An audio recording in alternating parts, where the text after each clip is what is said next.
Yes, so welcome everyone. I'm Bobby Jefferson, Vice President of DAI. I am excited. I am thrilled. I am fantastically pleased to welcome colleagues from ThinkMD. Can you please introduce yourself each and what's your role and what do you do? And then a little bit about what is ThinkMD. So, My name is Barbra Maden. I'm the head of partner success at ThinkMD. I manage the partnerships of our partners, starting with the implementation, adoption, making sure that they see value in our platform, and ultimately making them successful and keeping that much partnership going. Happy to be here. And my name is Barry Finette, and I am as enthusiastic as Bobby to be here with Bobby and obviously Barbra. Bobby is a long-term colleague and friend, and it's great to be here. ThinkMD is a US-based for-profit benefit corporation. We have to build a product with social impact. It's part of the mandate of our company. We build digital health solutions, specifically a clinical decision support tool that has transformed how physicians think and allows a multitude of different end users to do high quality clinical evaluations of patients and develop triage recommendations and care plan recommendations. And it's deployed in over 11 countries at this time. that's exciting to hear. And since it's a benefit corporation and your focus is on impact, what kind of impact have you made in the countries that you're serving? And do you have like data or counters or anything to demonstrate the impact? Yeah, it's a great question, Bobby. So we're able to measure deep impact in a number of different ways. First of all, one of the core values of our technology is increasing the healthcare capacity and skill sets of frontline workers who have limited skill sets and experience. So we're able, for example, to demonstrate a dramatic increase, over 400% increase in a compliance of doing an accurate clinical exam of a patient based on, let's say, WHO guidelines, such as the integrated management of childhood illness and those associated with pregnancies, et cetera, et cetera. That would be like one key metric that we're looking at. Excellent. So you talked about technology. At this conference, there's been a number of sessions on AI, artificial intelligence, and local LLM and other things.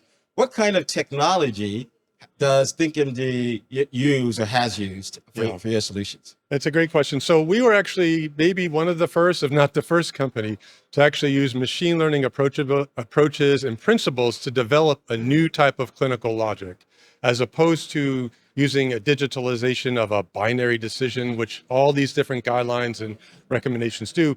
We actually trained our technology and built it off of a way a physician thinks using Bayesian thinking and machine learning principles. We also incorporate machine learning into a number of different parts. We can bring computer vision technology into our technology through our QA testing, et cetera. So we are very active in machine learning and AI basic principles. Excellent. Question for Barbra. How long have you been with ThinkMD and what's your hopes and goals for the company? So I've been with ThinkMD for 1.5 years. And my hopes and goals for the company is to continue on our mission to again, reach out as far as we can, as far as increasing impact, and also to figure out a way how we can collaborate with our partners who have been in this conference today. I must say, I've been very impressed that there's a company that focuses on pediatrics and it's run by a pediatrician as a leader as well, and founded by pediatricians. So often in the technology space, we get technology gurus as well. And so Barry, what's the advantage of having a pediatrician lead this type of organization? I don't know. That's kind of like thanks, Bobby, for that question. I mean, we build technology at the patient-provider interface. We look at digital solutions in the global market being two types. One is there's a digitalization of information and a management of that information. And when you look at software engineers and others, that's a great field for them. But when you're looking at building a technology at the patient-provider interface to make complicated decisions and utilize that, having clinicians and healthcare providers who are real experts in that is, I think, a major advantage to have. Thank you for that, Barry. So I endorse your leadership. I endorse and help support ThinkMD as well. And if you just have any really quick final thoughts you just want to leave with the audience around either ThinkMD or the future, please share. Can I let Barbara have one Yes. and I'll have one? Does Yeah. that work out? Okay, great. Okay, why don't you go first? I'll go first.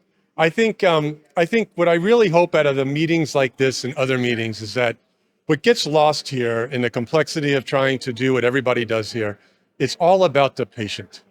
And to me, that gets lost a lot. And I really hope that we do not lose that. In our meetings, sometimes that's the first thing I said, what are we doing for our patients?